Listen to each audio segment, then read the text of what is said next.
Hello friends, today we are going to discuss about secant method. In previous lecture we are discussed Newton-Raphson method. अब ये देखते हैं कि secant method के working rules क्या है, वो method कैसे work करती है. First, let f of x is equal to 0 with a given equation. मतलब कि आपको जो इक्वेशन दिया गया हो f of x is equal to 0, वो जो इक्वेशन है वो रूट्स ऑफ एल्जेब्रिक इक्वेशन भी हो सकता है या ट्रांसेंडेंटल इक्वेशन भी हो सकता है. Second, find a and b such that f of a which is less than 0 and f of b which is greater than 0 or f of a into f of b which is less than 0. इसका मतलब यहाँ पर क्या है कि f of a less than 0, पर ऐसा जरूरी नहीं कि वो लेस देन 0 ही होना चाहिए, वो ग्रेटर देन 0 भी हो सकता है. और f of b greater than 0 है तो वो लेस देन 0 भी हो सकता है. In short f of a into f of b मतलब f फंक्शन ऑफ a और फंक्शन ऑफ b का मल्टीप्लीकेशन करे तो उसका आंसर क्या होना चाहिए, विच इज लेस देन 0 हमें मिलना चाहिए. मतलब कि यहाँ पर वो ग्रेटर भी हो सकता है या लेस देन भी हो सकता है. सेम चीज यहाँ पर ग्रेटर भी हो सकता है या लेस देन भी हो सकता है. Find first approximation root by x1 is equal to a into f of b minus b into f of a divided by f of b minus f of a. ये formula हमने regular फलसी method में देखा था. Actually second method और regular फलसी method का formula same ही है. यहाँ पर x is equal to आप a into f of b लिखा है तो b into f of a minus a into f of b divided by f of a minus f of b भी consider कर सकते हो. वो रेगुलर फलसी मेथड में भी मैंने आपको स्पेसिफाई किया था कि b into f of a या a into f of b भी आप यहाँ पर लिख सकते हो. अब नेक्स्ट स्टेप है कि कैलकुलेट f of x1. अगर हमने x1 फाइंड कर लिया तो उसके बाद हमें क्या कैलकुलेट करना है, f of x1 जो हम रेगुलर फलसी मेथड में करते थे. Next step, find second approximation root by x2 is equal to x1 into f of b minus b into f of x1 divided by f of b minus f of x1. मतलब यहाँ पर हम देख सकते हैं कि कौन से फंक्शन कंसीडर किया है, x1 और b को कंसीडर किया है. मतलब कि यहाँ पर हमने कुछ चेक नहीं किया कि वो आंसर पॉजिटिव आ रहा है कि नेगेटिव, x1 पॉजिटिव है या b नेगेटिव है या पॉजिटिव, वो हमने कंसीडर नहीं किया है. डायरेक्टली x2 में हमने x1 जो लेटेस्ट मिला वो और आगे की वैल्यू जो थी b उसको हमने डायरेक्टली कंसीडर कर लिया है. तो यहाँ पर नेक्स्ट स्टेप में आपको पॉजिटिव नेगेटिव चेक करने की जरूरत नहीं है. जो यहाँ पर पहले सिर्फ फर्स्ट टाइम ही आपको नेगेटिव या पॉजिटिव जो वैल्यू है वो चेक करनी है. रेगुलर फलसी मेथड में हम हर एक स्टेप में नेगेटिव और पॉजिटिव चेक करते थे. जो सेकेंड मेथड में हमें हर एक स्टेप में नेगेटिव पॉजिटिव चेक करने की जरूरत नहीं है. सिर्फ स्टार्टिंग में ही फाइंड करना है, देन डायरेक्टली जो लेटेस्ट वैल्यू मिलती है उसको कंसीडर करते जाना है. x2 इज इक्वल टू जो x1 मतलब कि x1 और b को कंसीडर किया है, then calculate f of x2. इसका आंसर जो मिल रहा है उसके ऊपर से f of x2 फाइंड करना है and repeat this process up to required approximation root. जब आपको क्वेश्चन में जहां तक रिक्वायर्ड है रूट वहां तक हमें फाइंड करते रहना है. Same procedure up to 3 decimal दिया हो, अप टू 2 डेसिमल दिया हो तो पहले इन शॉर्ट में क्या फाइंड करना है, पॉजिटिव और नेगेटिव. पॉजिटिव नेगेटिव फाइंड करने के बाद जो रेगुलर फलसी मेथड का फॉर्मूला था वो एज इट इज हमें अप्लाई करना है. पर जब सेकंड अप्रोक्सीमेशन हम फाइंड कर रहे हो तब हमें पॉजिटिव नेगेटिव चेक करने की जरूरत नहीं है. सीधा ही हमें जो लेटेस्ट वैल्यू मिली है x1 और उसके ऊपर का जो भी फंक्शन था या रूट था उसी को डायरेक्टली हमें कंसीडर करना है. चलो हम एग्जाम्पल के थ्रू देखते हैं कि वो कैसे फाइंड करना है. यहाँ पर आपको एग्जाम्पल दिया है, find the approximation root of x cube minus 2x minus 1 is equal to 0 starting from x0 is equal to 1.5 and x1 is equal to 2 correct up to 3 decimal places. इसका मतलब यहाँ पर क्या दिया गया है, हमें x0 की वैल्यू दी है 1.5 और x1 is equal to 2. मतलब जो हम a और b फाइंड करते थे यहाँ पर कंसीडर कर सकते हैं x0 एंड x1. जैसे ही a था उसको हम x0 ले सकते हैं, b जो है उसको x1 कंसीडर तो हमारा जो आंसर होगा वो फर्स्ट अप्रोक्सीमेशन क्या होगा, x2 से शुरू होगा। हम इसको a और b भी कंसीडर कर सकते हैं। अब यहाँ पर हमें करेक्ट अप टू 3 डेसिमल तक फाइंड करना है। तो जो हर बार हम पॉजिटिव और नेगेटिव वैल्यू फाइंड करते थे वो डायरेक्टली हमें क्वेश्चन में स्पेसिफाई करनी होगी। तो यहाँ पर हमें वो पॉजिटिव नेगेटिव फाइंड करने की जरूरत नहीं है, सीधा फंक्शन में x0 की वैल्यू 1.5 पुट कर दो और 2 पुट कर दो जो यहाँ पर हमें दिया गया है। तो ऐसा हो सकता है कि काफी टाइम आपको डायरेक्टली रूट्स जो जहाँ से शुरू करना है वो रूट्स आपको क्वेश्चन में दिए गए हो तो डायरेक्टली वही कंसीडर करना है, हमें पॉजिटिव नेगेटिव चेक करने की जरूरत नहीं है। तो हमारा फंक्शन क्या है यहाँ पर, f of x is equal to x cube minus 2x minus 1। अब यहाँ पर फर्स्ट वैल्यू क्या पुट करनी है, f of x0 1.5, तो क्या लिख सकते हैं f of x0 f of 1.5 is equal, मतलब कि x की वैल्यू क्या पुट करनी है हमें 1.5 whole cube minus 2 into 1.5 minus 1। इसका आंसर हमें मिल रहा है माइनस 0.625। तो ये आंसर क्या मिल रहा है हमें, नेगेटिव मिल रहा है। वैसे ही हम फंक्शन की वैल्यू x की वैल्यू हम 2 पुट करते हैं यहाँ पर, तो 2 cube minus 2 into 2 minus 1 is equal to मिल रहा है, मतलब कि एक नेगेटिव और पॉजिटिव डायरेक्टली नहीं दिया है, ये अगर स्पेसिफाइड किया है तो यही यूज करना है, अदरवाइज हम 0 से शुरू कर सकते हैं, पॉजिटिव नेगेटिव नहीं मिलता, 0 1 2 3 अप टू जहां तक पॉजिटिव नेगेटिव तब तक हम फाइंड करते रहेंगे।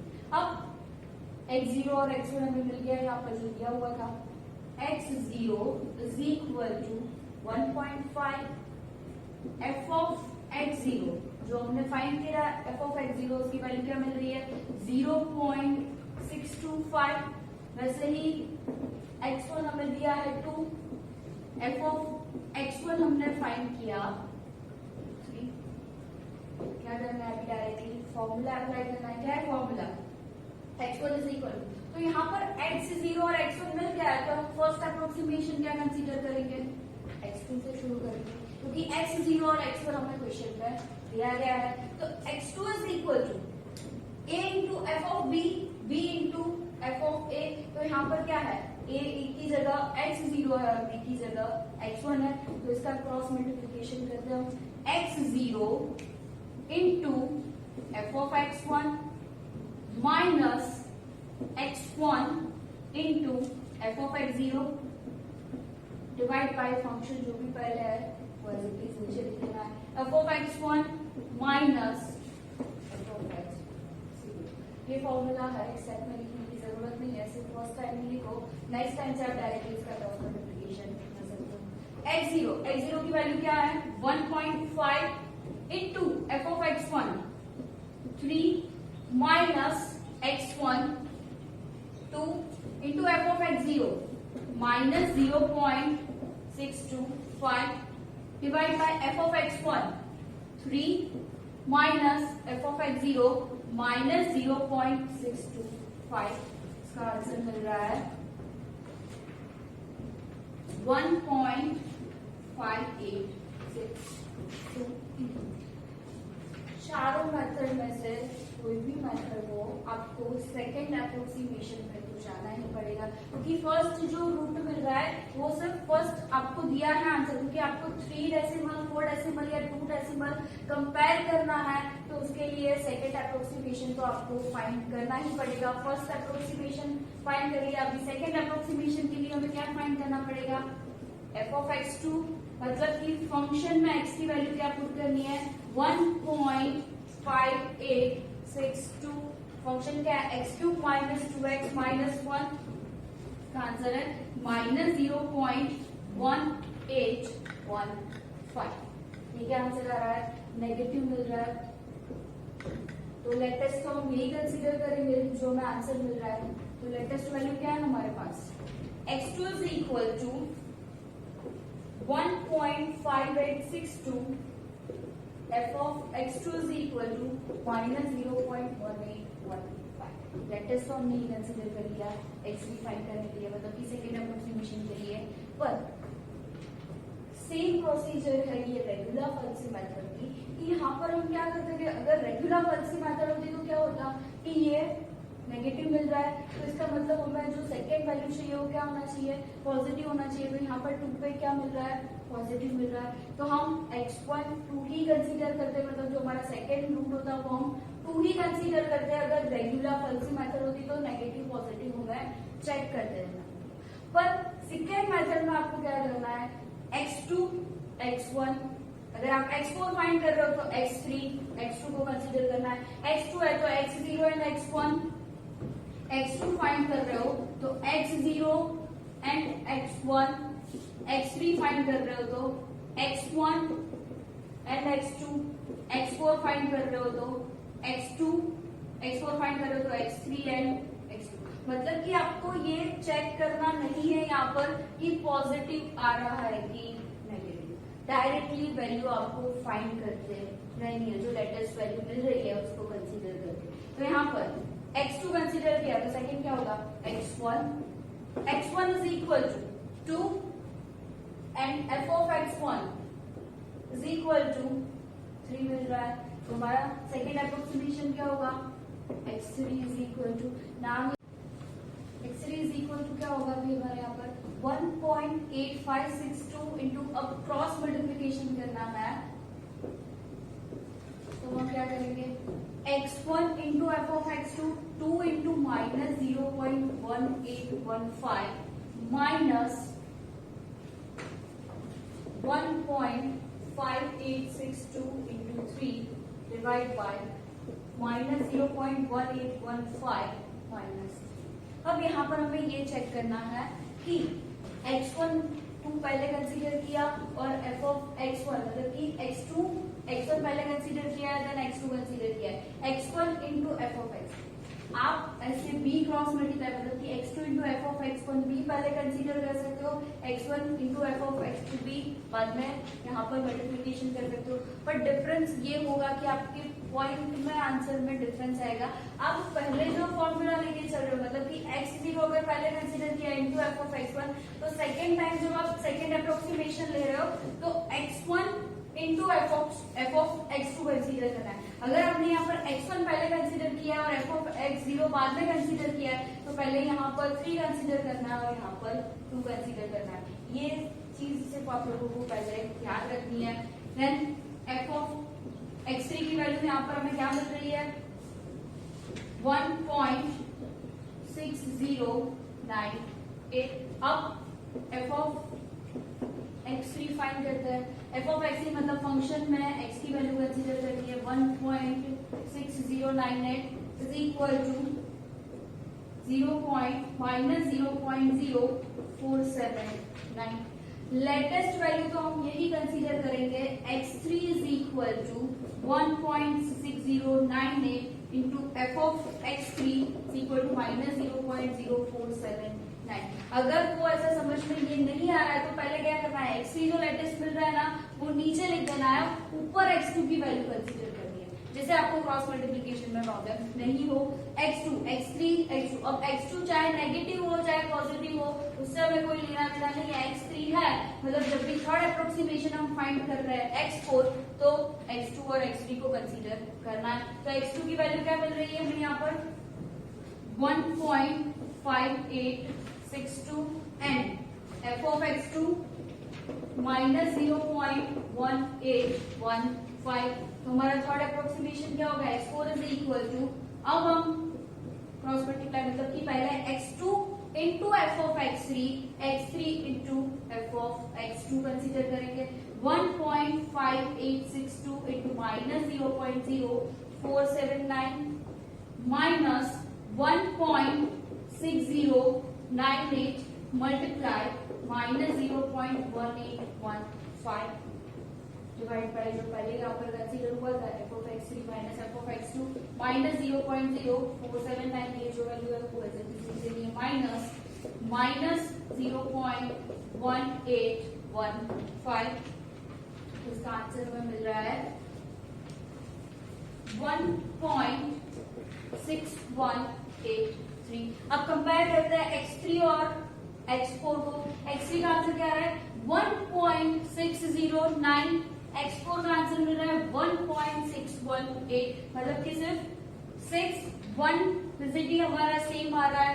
3 डेसिमल तक हमें चेक करना है, तो बाकी की 2 वैल्यू अभी भी मैच नहीं हो रही है, तो आगे फाइंड करना पड़ेगा हमें f ऑफ x4, मतलब कि फंक्शन में x की वैल्यू डालनी है 1.6183 is equal to 0.0016।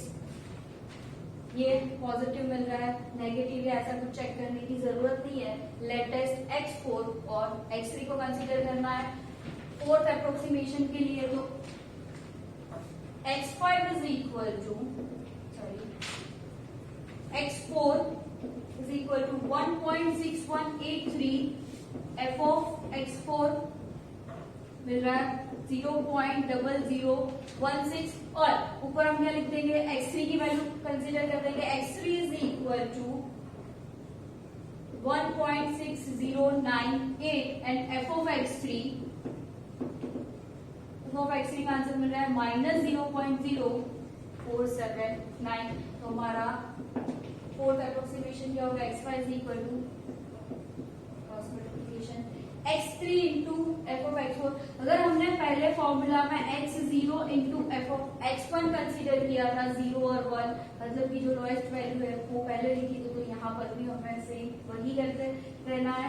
x5 is equal to x3 into f of x4 1.6098 into 0.0016 minus 1.6183 into -0.0479 divided by 0.0016 minus -0.479 का आंसर हमें मिल रहा है 1.6181, मतलब कि 1.6181 1.6181 up to 3 decimal 618 since x4 and x5 are same up to 3 decimal place, the root is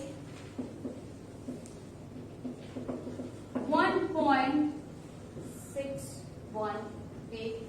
तो यहाँ पर regular falsies method और सेकेंड मेथड में यही डिफरेंस है कि रेगुलर फॉल्सी मेथड में हमें जब फर्स्ट टाइम वैल्यू फाइंड कर रहे हैं तो पॉजिटिव नेगेटिव कंसीडर करना है।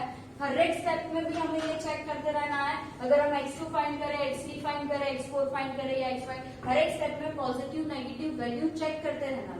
पर सेकेंड मेथड में सिर्फ फर्स्ट टाइम आपको पॉजिटिव और नेगेटिव वैल्यू चेक करनी है, हर एक स्टेप में पॉजिटिव नेगेटिव चेक करने की जरूरत नहीं है।